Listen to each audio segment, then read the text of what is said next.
Welcome, bem-vindo, bem-vinda ao canal. Muito obrigada pela visita. E o assunto da entrevista de hoje é imigração. Eu vou conversar com uma brasileira que, quando ela era criança, ela atravessou o deserto do México, entrou a pé pela fronteira dos Estados Unidos, sem visto, sem documentação, junto com a mãe, que vinha atrás de um namorado. E chegando aqui, ela teve uma grande surpresa. Mas vamos falar também sobre cinema brasileiro aqui nos Estados Unidos e do Anderson Silva. Sim, o lutador, que agora também é ator. Olha só. A Thalise, há 11 anos, promove o Hollywood Brazilian Film Festival. E essa vivência no mundo do cinema levou ela a ser a agente que está à frente da nova carreira do Spider, agora atuando. Mas a vida aqui nos Estados Unidos começou com uma travessia, uma traição e um anjo que apareceu na vida dela.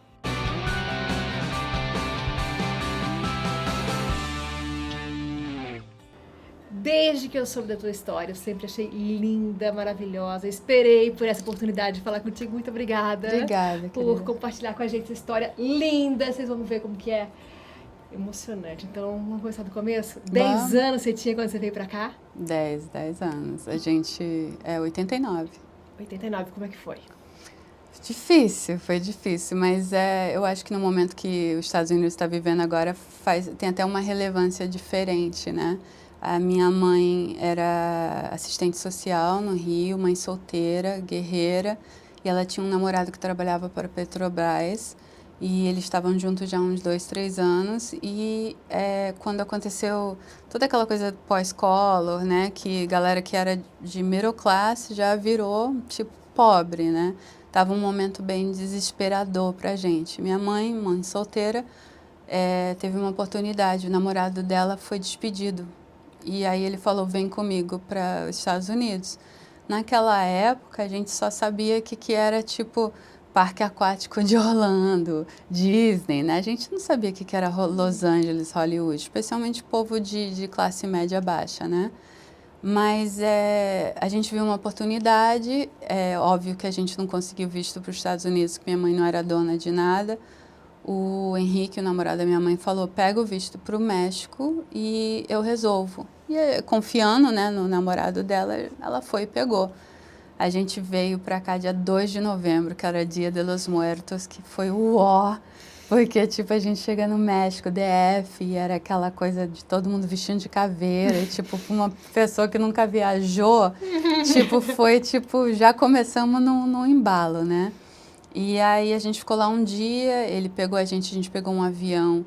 Agora eu sei de tudo, mas na época era tudo muito assustador, né? Tipo assim, tudo muito novo. A gente pegou um avião, foi para uma outra cidade que era tipo bem feinha, que era Tijuana, que é borders com San Diego. E aí a gente estava na casa de um amigo dele, ele falou, botou a gente num táxi, pediu pra gente ir pro hotel e ele ia encontrar a gente mais tarde. Nesse táxi, o táxi parou numa freeway, tirou a gente do carro, um breu, e aí quando a gente vê tem uma grade, um cara falando vem, vem, e meu nome é Jesus. Aí a gente começou a andar e começamos a cruzar a fronteira do México, minha mãe desesperada, tadinha, mas em choque, assim, sabe? E a gente via outras famílias andando, com famílias completas, eu nunca esqueço, assim, vós, tipo, sabe, crianças, em fileiras, andando com outro coiote. E a gente continuou, eu tenho uma cicatriz gigante na minha perna, porque há um momento eu caí barranco abaixo, que era muito escuro, eu uso óculos e meu óculos quebrou. Você tem ideia de quantas pessoas que estavam atravessando junto? Comigo era só eu e minha mãe. Com o nosso coiote, era só nós duas. Mas eram vários coiotes. Vários coiotes, assim, com várias outras famílias em fileiras, assim, entendeu? Então, eu lembro disso claramente, assim, vendo outras famílias passando ao mesmo momento. Que é uma coisa que eu acho que tem que ser bem clara, que hoje em dia, tipo, como a gente quase morreu lá, porque quando passava o helicóptero, ele jogava a gente no chão, e foi aí que eu fui barranco abaixo, assim, é muito... Por isso que eu não reclamo da vida, porque, tipo, é muita sorte que a gente sobreviveu. hoje em dia, do jeito que as coisas estão, especialmente com Trump, essa era de Trump, eu tenho certeza que a gente não teria sobrevivido. Certeza. Eu não recomendo isso para o meu pior inimigo, entendeu? Você chegou a ver alguém ficando para trás nesse sentido ali? Não, a gente teve... O único contato que a gente teve é a gente vendo nesse breu de uma madrugada outras pessoas cruzando, né? Famílias inteiras. Era um deserto? É deserto, total. Deserto. Frio, provavelmente, também, além de tudo. Eu não lembro, a única coisa que eu lembro, não lembro ter sentido frio, era um medo que você, tipo, não sabia onde você estava indo, você não sabia o que estava acontecendo. E quando você é filha única, de mãe solteira, você meio que se cria, você vira a defesa dela. Então, assim, o meu medo era... Eu não sabia o que estava acontecendo, mas ao mesmo tempo tinha que cuidar da minha mãe. E minha mãe, eu tenho certeza que estava desesperada tentando cuidar de mim. Então, as únicas coisas que eu lembro era o barulho do helicóptero, quando passava ele jogava a gente no chão. Eu lembro muito que estava as folhas secas, então a gente escutava aquele barulho de pisando em folha seca. E eu lembro andando num rio que era seco também, mas eu não sei se você já andou em um rio seco, ele é movíssimo. Quebrado, assim, né? Ele se move, eu lembro disso claramente, assim, sabe? Eu lembro dessas coisas. E eu lembro que quando estava esclarecendo, ele subiu num coqueiro de uma maneira tão, tipo, macaco, assim, sabe? Rápido.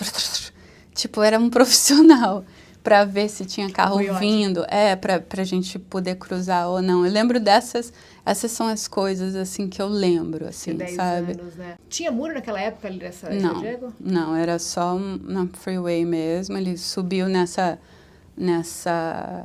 árvore para ver se tinha carro vindo, né, para a gente podia cruzar ou não. Não tinha muro nenhum, não. E aí eu lembro que a única coisa que eu trouxe foi o tapes da Paquita, que eu escutava diariamente. Veio sem mochila, sem mais nada? Nada. O cara trouxe pra gente, quando a gente encontrou, quando ele buscou a gente, estava tudo certo.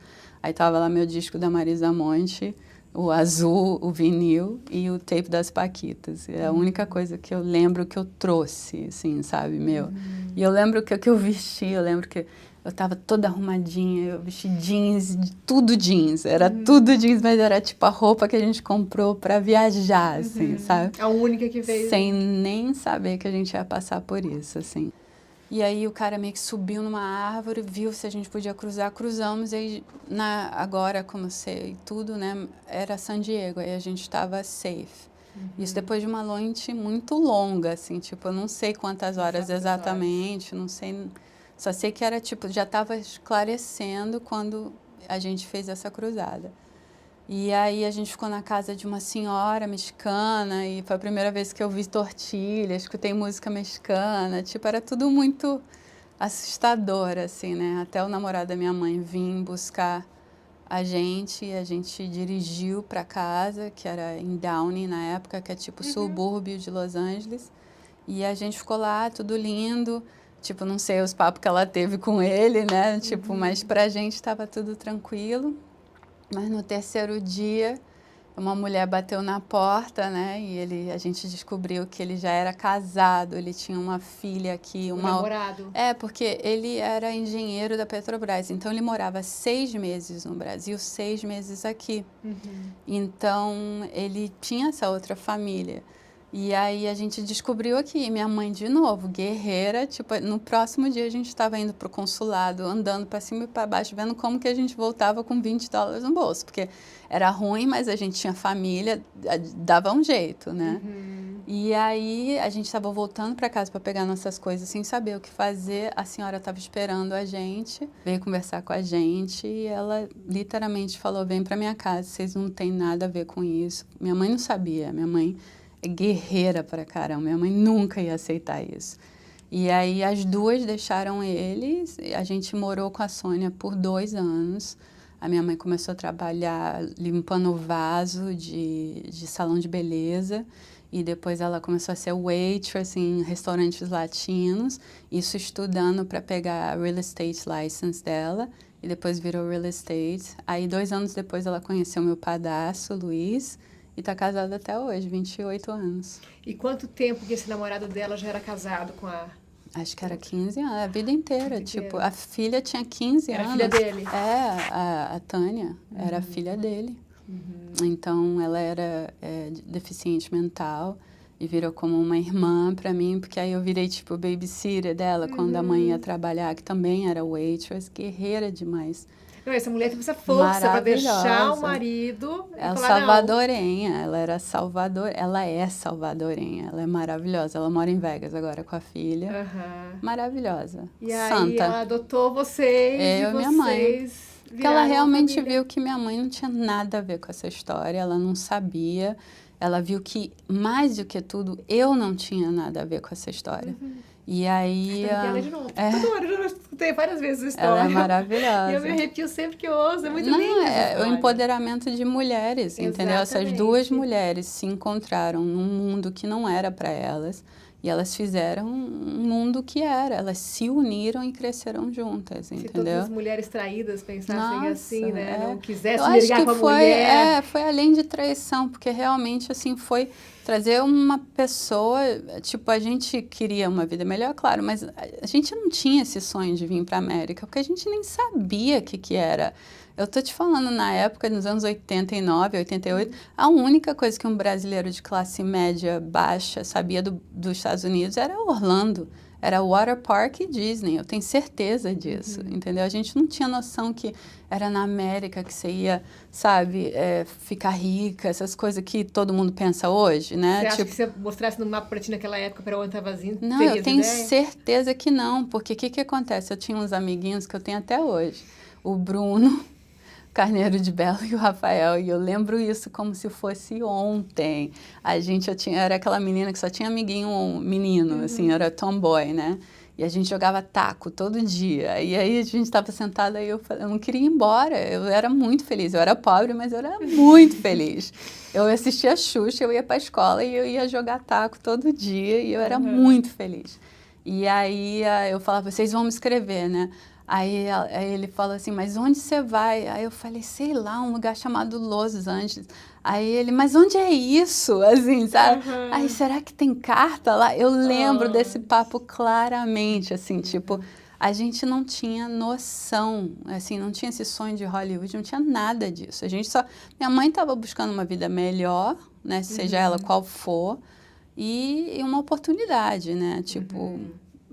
a gente não tinha noção que isso tudo ia acontecer. E o que você sente quando vê essas caravanas vindo, essas notícias das pessoas que foram presas atravessando, o presidente Donald Trump querendo mandar todo mundo embora, separando as crianças, que poderia ser você, né, da sua mãe. O que você sente quando vê isso? Como eu passei por isso, eu fico ainda mais desesperada, porque eu sei o que é passar por isso, assim...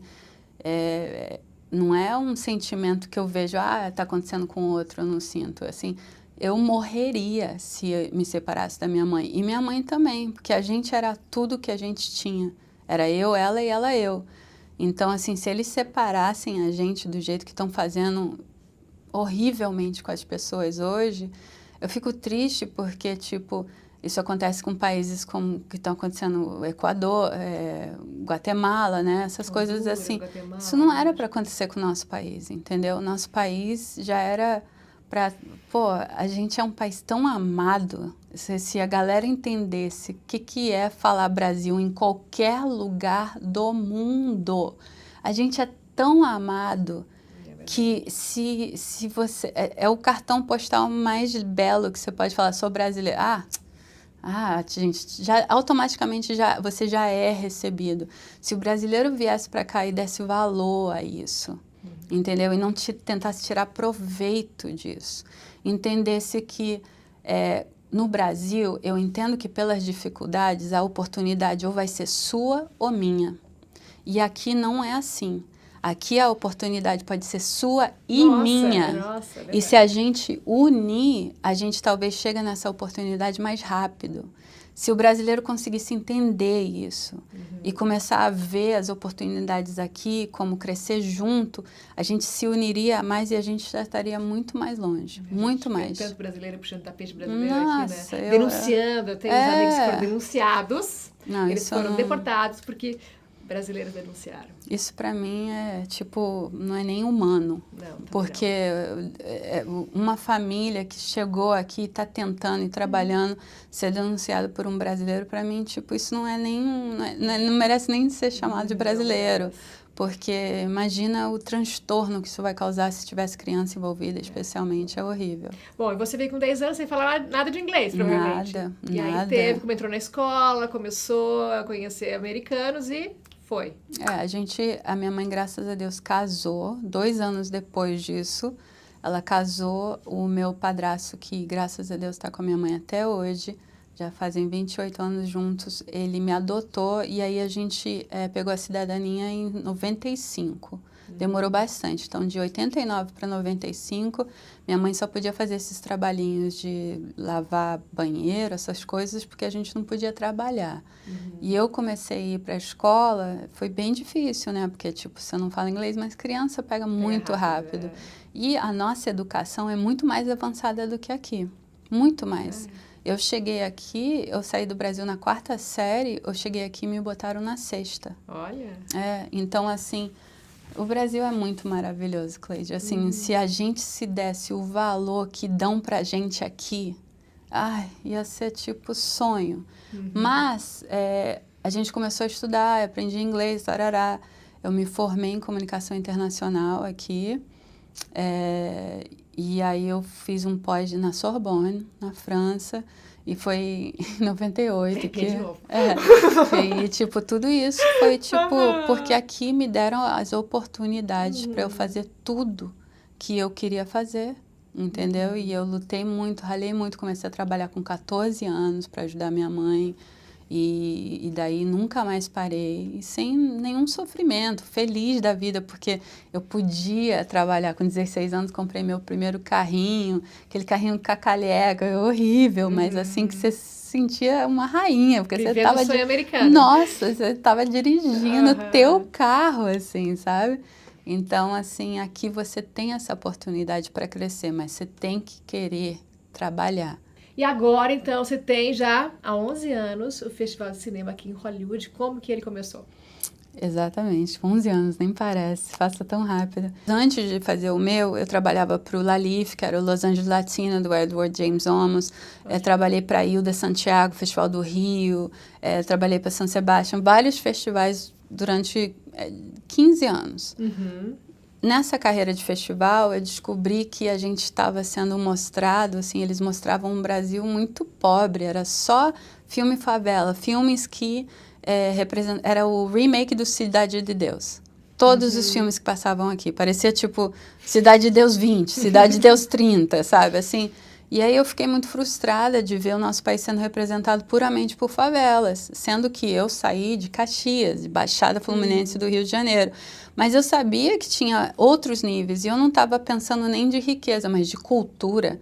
Porque se você tiver a sorte um dia de subir uma favela do Vidigal, por exemplo, e ver o tanto de cultura que tem naquela favela, mas era só o lado negativo, etc., né? Que é o que vende, talvez. E aí eu comecei a entender que era que naquele momento só pouquíssimas pessoas conseguiam fazer esse lobby de international, que era os produtores mais ricos. Não tinha ainda aquela força do cinema independente brasileiro como tem hoje, do cinema de Recife, sabe, dos Kleber Mendonças, dos Ares de Muritibas, etc. Não existia isso, era uma monopole.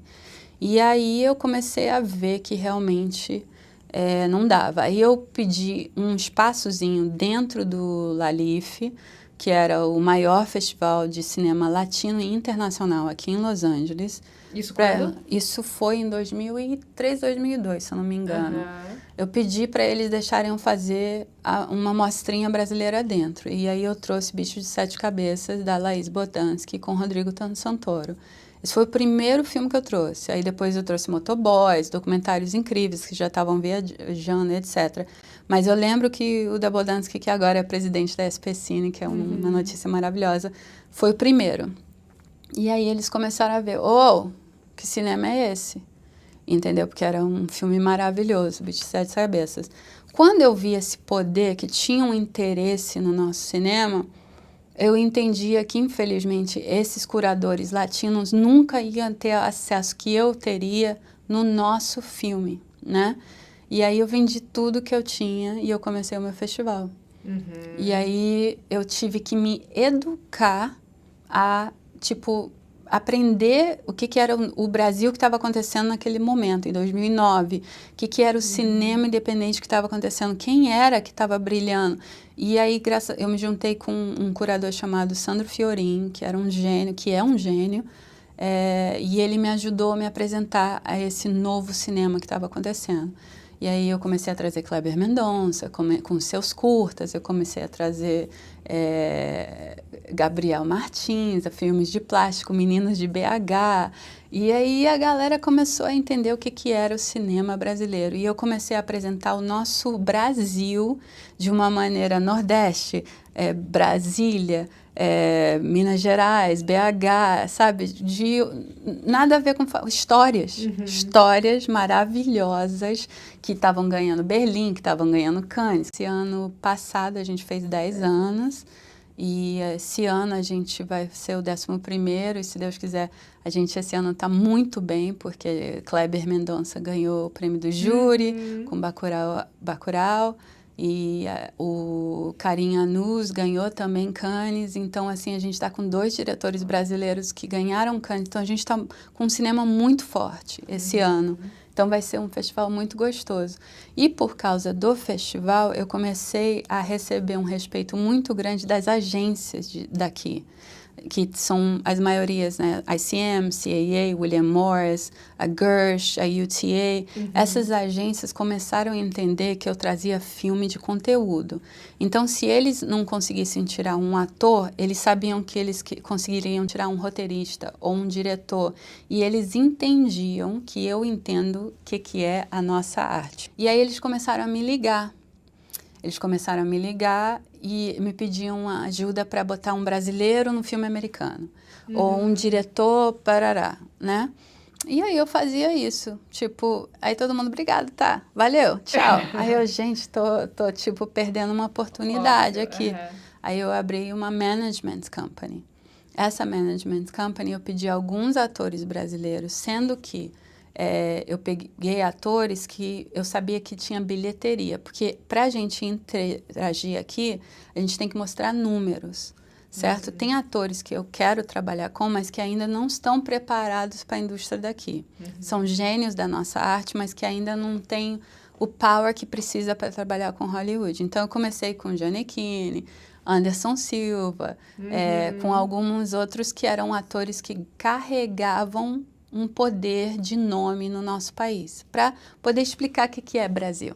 E depois, quando crescer, se Deus quiser, eu vou poder trazer um Jesuíta Barbosa, sabe, um Mília Cortaz, que são grandes, um Irandir Santos, que são grandes atores, nossos Gael Garcias, Bernal, assim, sabe? Mas eu tô ainda nesse processo, trabalhando com o Anderson. O que você faz com ele? O Anderson, ninguém sabia disso, mas ele é muito criativo, da maneira que ele... quando ele está treinando, ele escreve filmes. Olha. E ninguém sabe disso. Então, assim, ele tinha Que histórias... tipo de filme? Ação, tudo filme de ação. Tudo filme de ação. E aí ele mostrou isso pra mim, e aí ele começou a me contar o interesse dele de ser action hero, né? De ser ator de filme de cinema, de action films.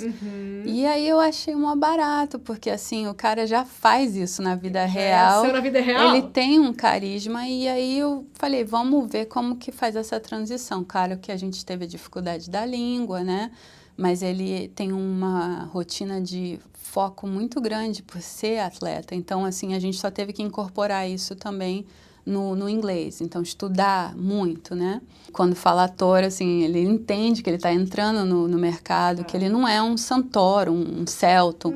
Ele é um action hero, entendeu? E ele estava disposto a começar do zero. E aí a gente começou essa jornada juntos, a gente começou a trabalhar, eu como manager dele, a gente viu outras oportunidades aqui, a gente fez 4 seasons já do Ultimate Beastmaster com Netflix. A gente acabou de voltar da China, porque a gente fez o nosso primeiro filme, ele é o vilão, que é o segundo personagem de um filme de $20 milhões. Na China. Olha! Se chama Invincible Dragon.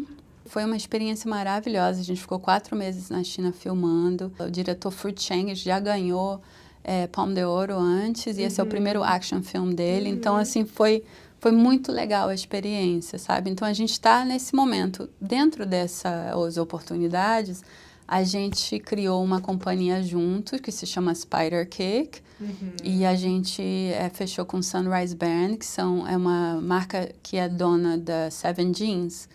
E a gente está criando roupa, coisas de health and wellness, assim, shakes e suplementos. Tudo, como eu estou te falando, Cleide, aqui nos Estados Unidos você tem que ir indo com a onda, onde ela vai te levando. Oportunidades que talvez não estavam na nossa jornada foram apresentadas, e aí é você ter a disciplina de trabalho, porque é mais um trabalho que você adiciona, para ver se realmente dá certo ou não, certo? Aqui a oportunidade está todo o tempo na tua frente. E como que é o investimento do Anderson na carreira de ator aqui em Hollywood? É 100%. Quando ele não está treinando para camping, para luta, ele está estudando.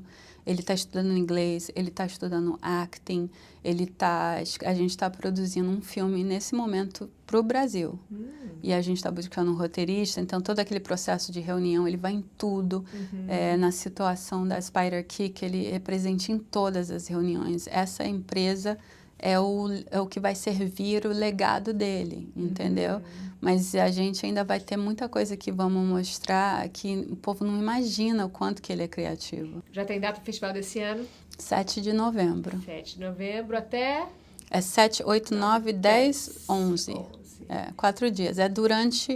Na semana anterior do AFM, que é o American Film Market, que eu tento fazer o mais próximo possível para a gente usufruir de oportunidades que eu não tenho como oferecer, mas o mundo do cinema está aqui, então já fica mais fácil. Novamente, a gente se junta, né? A gente tenta fazer essa ponte. Bom, muito obrigada. A gente está esperando também agora a entrevista que ela vai conseguir para a gente do Anderson Silva. Muito obrigada por compartilhar essa história maravilhosa dessas suas duas mães. Eu quero que o povo entenda que isso não é exemplo. Eu não recomendo para o meu pior inimigo. Essa foi a minha jornada, que infelizmente passei por isso, mas eu tenho uma extrema gratidão. Eu não sinto como que eu posso reclamar de nada na vida, independente do bom, do ruim, porque eu já passei por tudo que um ser humano é capaz de passar e tô aqui. E eu trabalho com o que eu amo, eu vivo do que eu amo. Eu podia ser muito mais rica com o diploma que eu tenho se eu quisesse trabalhar um 9 to 5 e só trabalhar por dinheiro, mas eu decidi viver uma vida de paixão, que é fazendo o que eu amo. E quem é artista sabe a necessidade disso. Se eu não tivesse meu festival, eu não sei mais viver sem. É o que literalmente move meu coração, porque eu sinto que eu posso dar uma oportunidade para o nosso país crescer, ou alguém, um ator, um diretor, um roteirista, quem seja, ter a chance de viver os sonhos dele de uma maneira, não vou nem falar maior, porque eu acho o nosso país grandioso, mas de uma maneira diferente, né? De uma missão diferente. Então, quem quer vir para cá, recomendo, mas que venha, tipo, sem medo, que venha de braços abertos e que venha pronto para trabalhar. Ponto. Porque isso aqui não é fácil. É verdade. Uma coisa que eu gosto sempre de dizer, de repetir, porque muita gente na época de eleição até fala, você mora fora do Brasil, vai ficar dando opinião. Só que eu acho que as pessoas têm que entender que a gente está de fora, mas a gente está sempre torcendo pelo Brasil, sempre querendo ver tudo de bom. Quer o brasileiro nosso país aqui, vencendo. se dá bem, a imagem do Brasil aqui tá bem, né? Então, tem gente que não entende. Quem está lá, quem está aqui há muito tempo entende que já perdemos essa mentalidade brasileira, que é o único negativo do brasileiro, dessa coisa de competição negativa. A gente quer que o brasileiro venha e vença, se quiser vir. E a gente quer que o Brasil vença, a gente quer ver o nosso país. Tipo, quando você vê Rodrigo Santoro ou Alice Braga, é tipo como se a gente estivesse lá. Se fosse um irmão, ele representa todos nós. O meu sonho é poder botar novos atores nessas telas, para a gente poder ver o nosso nome cada vez mais, entendeu? O meu sonho é botar Anderson num Fast and Furious, para a gente ver. Exato, por quê? Porque eu quero que a gente veja os nossos heróis na tela americana, porque a gente tem esse potencial, a gente só tem que se dar o valor. Só isso.